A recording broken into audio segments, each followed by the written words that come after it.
Good morning friends, my name is Aarti Gupta और आज मैं आपको चैप्टर 2 क्लास 8 का microorganism friends and foe पढ़ाने जा रही हूँ। जैसे आप जानते हैं कि आप बहुत तरह के प्लांट्स और एनिमल्स देखते हैं।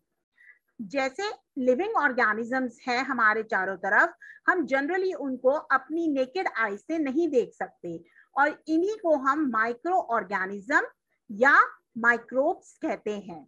For example, you might have observe that during the rainy season, आपने ऑब्जर्व किया होगा कि रेनी सीजन में मॉइस्ट ब्रेड गेट स्पॉइल्ड, बहुत जल्दी खराब हो जाती है and its surface gets covered with grayish white patches, और उसकी सरफेस पर grayish white patches आ जाते हैं।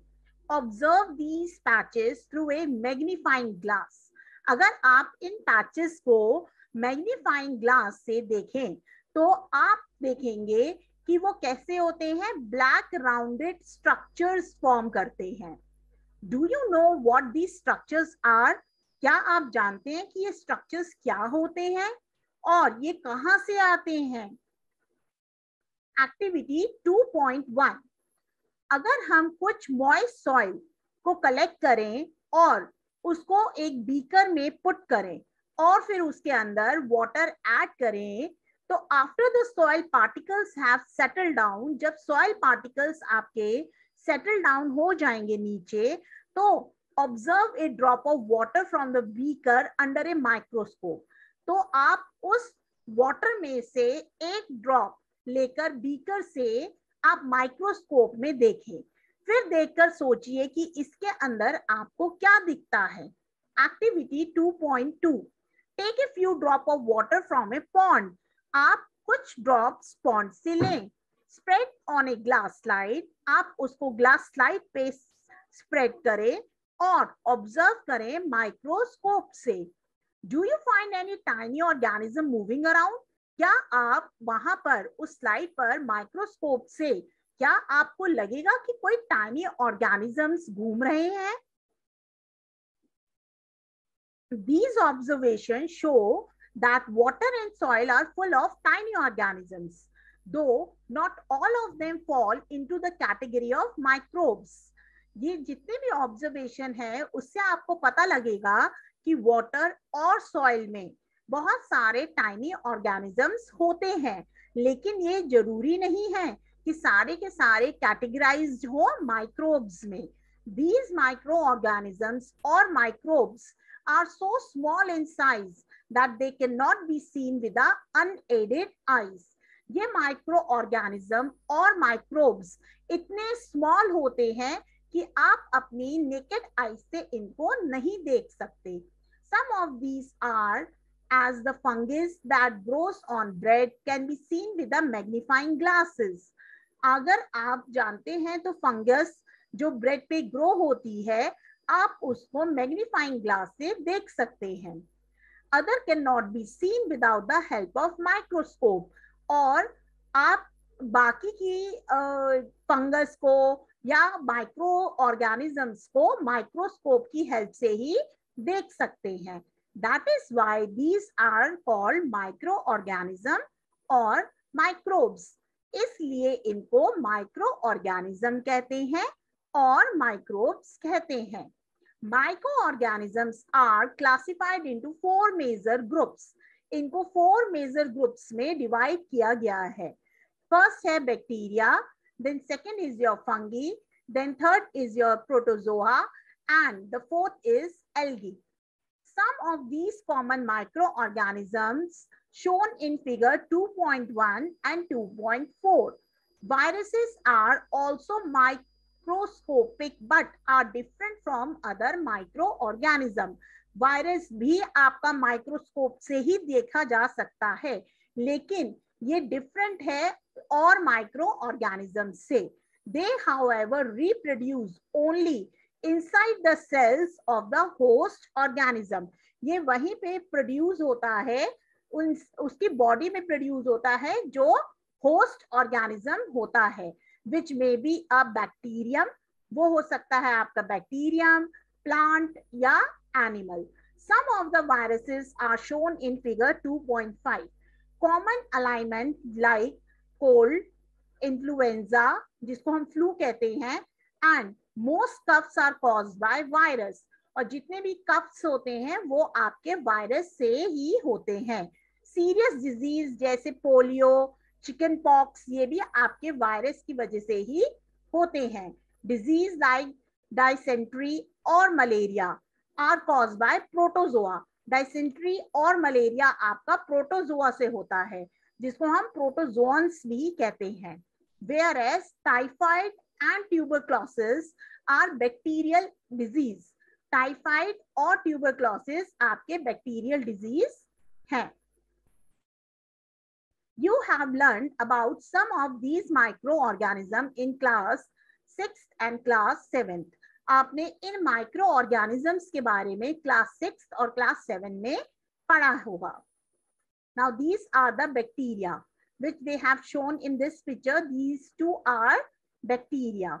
Here these are the algae, that is Chlamydomonas, and it is found in the stagnant water and on damp soil. ये आपका stagnant water पे और damp soil पे मिलता है. Spirogyra means एनवायरमेंट में आपको ये fresh environment, fresh water environment में मिलता है around the world. Now this is protozoa. Protozoa में आपका एमीबिया आता है. एमीबिया एक लर्ग है जो वार्म फ्रेश वाटर बॉडीज में मिलता है और अनट्रीटेड वाटर बॉडीज में मिलता है या कंटेमिनेटेड वाटर बॉडीज में मिलता है. This is paramecium. मोस्टली ये फ्रेश वाटर एनवायरनमेंट में मिलता है. Now this is the family of fungi. Fungi में सबसे पहला आपका है bread mold. Mold is a fungus in the same family as mushroom. Molds आपके मशरूम्स की तरह ही दिख रहे हैं ये, तो ये आपके मशरूम फैमिली से बिलोंग्स करते हैं. पेनिसिलियम. पेनिसिलियम यूज्ड होता है आपका ब्लू चीज बनाने में, व्हाइट चीज में और मोल्ड फ्रेगमेंटेड मीट सॉसेज में भी. आपका फिर है Aspergillus. Aspergillus mould can often be found. ये मिलता है आपका डेड लीव्स पर, composite piles and other decaying vegetable material पे और स्टोर्ड ग्रेन्स में भी. आप कभी कभी देखते हैं कि स्टोर्ड ग्रेन्स में ये आपको मिल जाते हैं देखने को. Now we are moving forward. We are moving forward towards or where do microorganism live? कि microorganism कहाँ रहते हैं. Microorganism may be single cell like bacteria, some algae and protozoa, or multicellular such as many algae and fungi.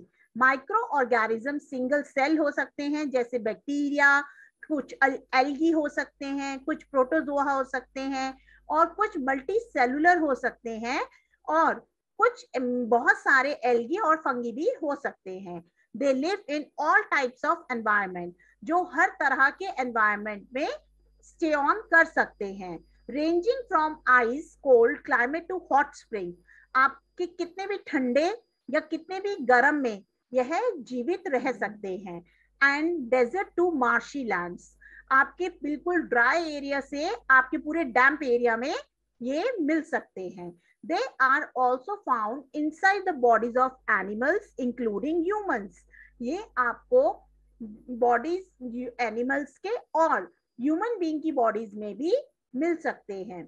Some micro organisms grow on their organism while other exist freely. कुछ organisms grow होते हैं अपने ही other organism पे, जबकि कुछ आपके micro organisms free होते हैं. Microorganism and us. Microorganism और हम. Microorganism play an important role in our life. Microorganism बहुत इंपॉर्टेंट रोल प्ले करता है हमारी लाइफ में. Some of them are beneficial in many ways, whereas some other are harmful and cause diseases. कुछ हमारे लिए beneficial होते हैं बहुत अलग अलग तरीकों में और कुछ हमारे लिए हार्मफुल होते हैं और हमको डिजीज भी देते हैं. Let us study about them in detail. अब हम इनके बारे में डिटेल में पढ़ेंगे। Friendly micro organism.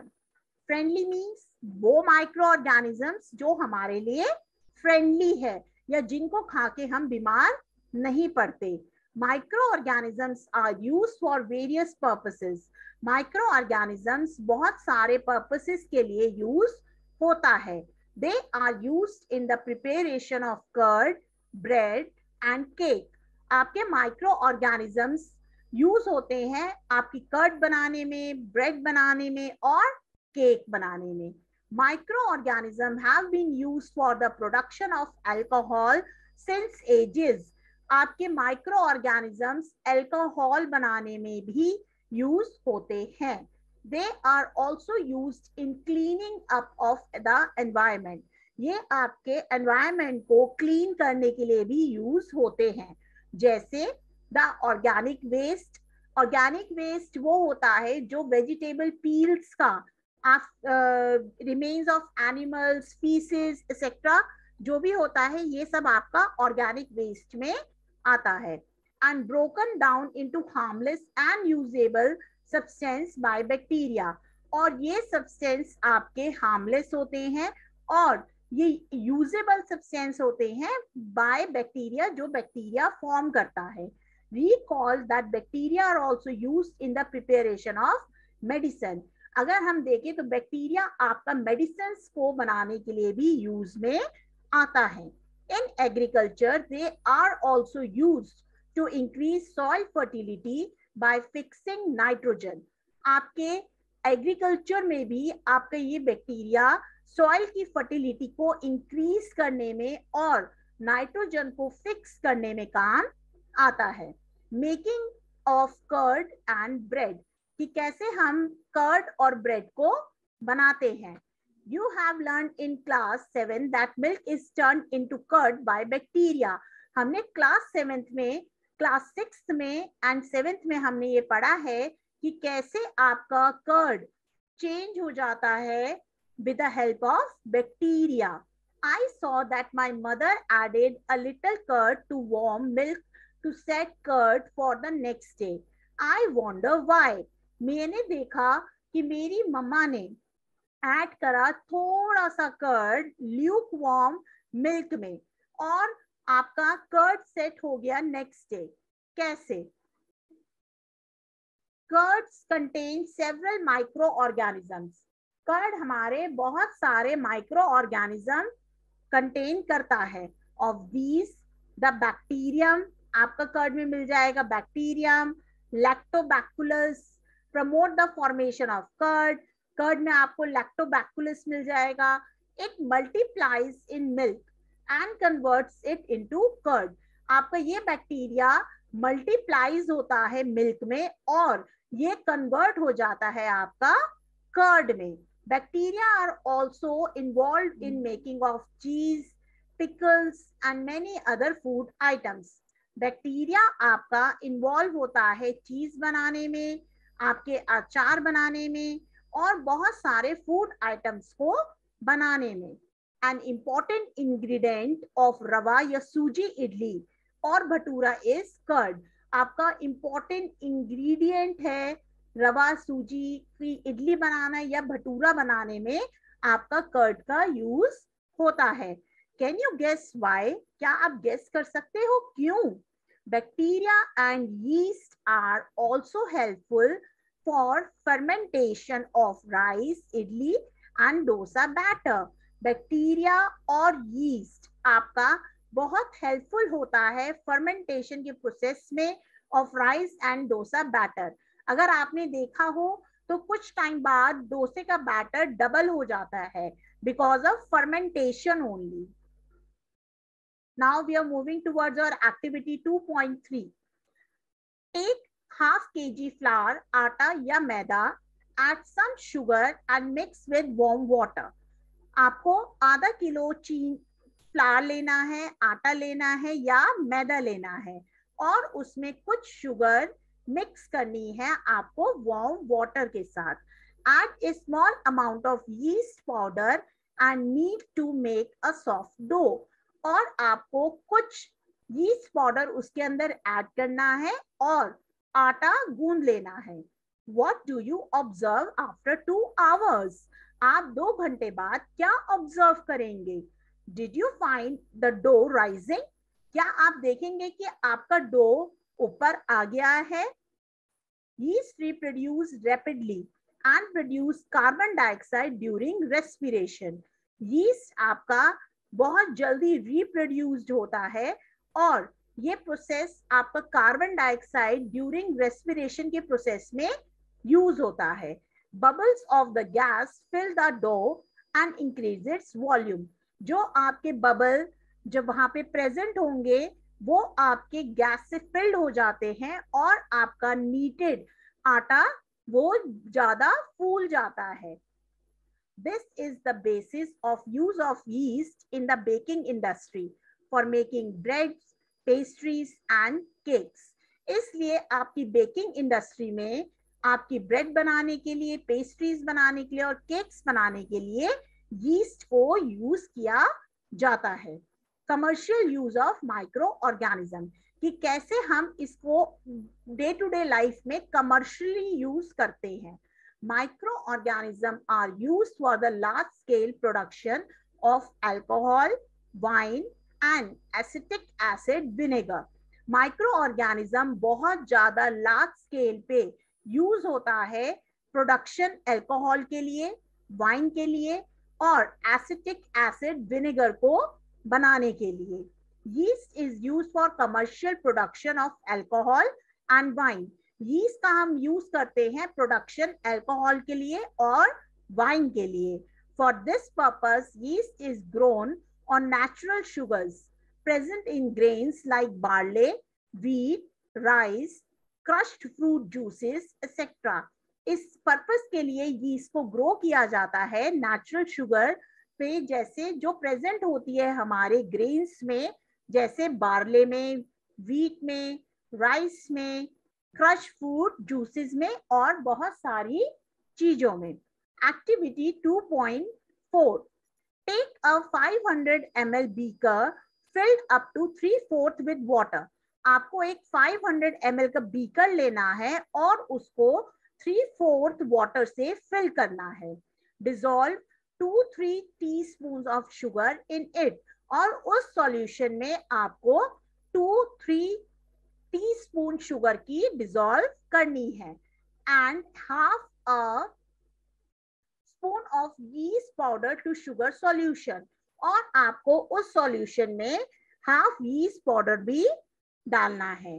Keep it covered in a warm place for 4-5 hours, और फिर उस सॉल्यूशन को आपको एक वार्म प्लेस पे रखना है 4 या 5 घंटों के लिए। Now smell the solution. आप अब उसको बाद में 4-5 घंटे होने के बाद आप उस सॉल्यूशन को स्मेल करें। Can you get a smell? क्या आपको कोई स्मेल आएगी? This is the smell of alcohol. ये आपकी स्मेल है एल्कोहल की।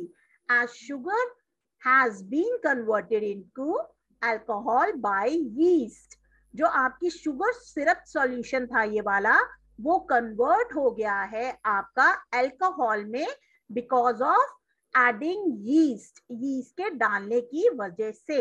This process of conversion of sugar into alcohol is known as fermentation.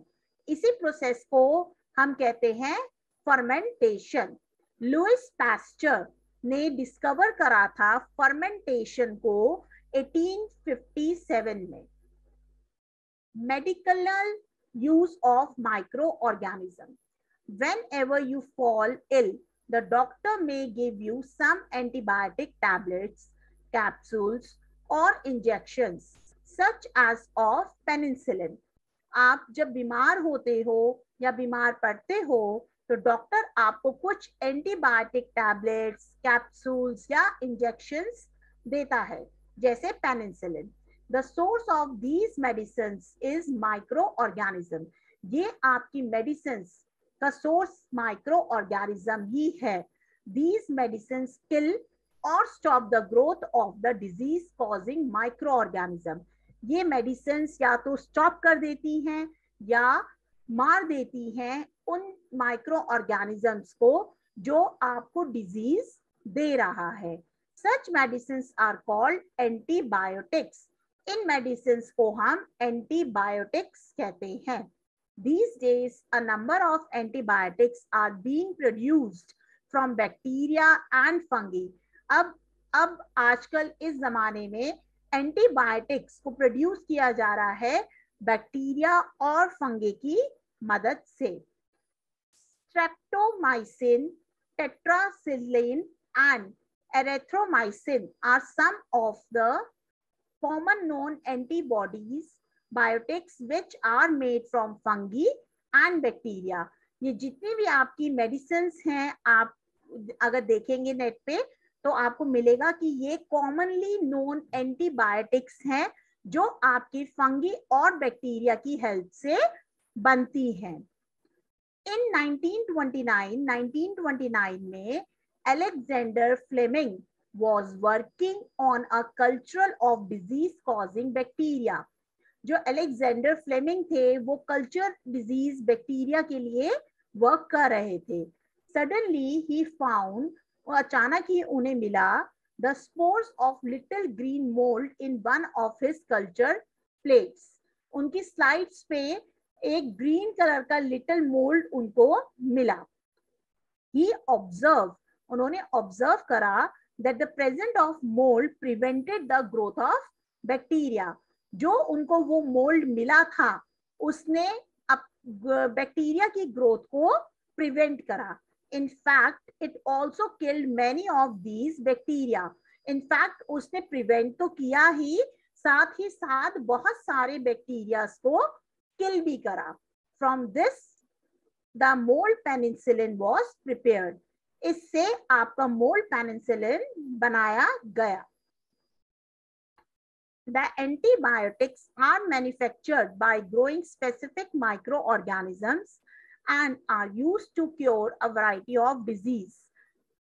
जो आपकी एंटीबायोटिक्स हैं उनको मैन्युफैक्चर किया जाता है और स्पेसिफिक माइक्रो ऑर्गेनिजम्स को, ताकि आपकी बॉडी को अलग अलग डिजीज से क्योर किया जा सके। Antibiotics are even mixed with the feed of livestock and poultry to check microbial infection in animals. Antibiotics को even mix किया जाता है आपके livestock से और poultry farm से, ताकि चेक करा जा सके कि animals में तो कोई infection नहीं है। They are also used to control many plant disease. आपके antibiotics को use किया जाता है बहुत सारे प्लांट के डिजीज को कंट्रोल करने के लिए भी। It is important to remember that antibiotics should be taken only on the advice of qualified doctor. ये बहुत जरूरी है कि एंटीबायोटिक्स तभी ली जाए जब आपको कोई क्वालिफाइड डॉक्टर बोले कि आपको एंटीबायोटिक्स लेनी चाहिए। Also, you must complete the course prescribed by doctor. हमें कोर्स भी कंप्लीट करना चाहिए। अगर डॉक्टर ने 3 दिन बोला है तो आपको 3 दिन एंटीबायोटिक्स खानी चाहिए।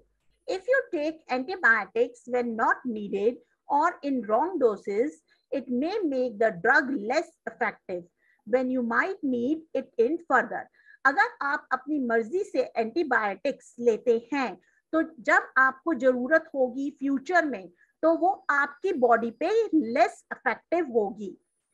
Also, antibiotics taken unnecessarily may kill the beneficial bacteria in the body. आपके जितने भी गुड बैक्टीरिया होते हैं बॉडी में, अगर आप ज्यादा एक्सेस में या अननेसेसरी अगर आप एंटीबायोटिक्स लेते हैं तो वो भी किल हो जाते हैं।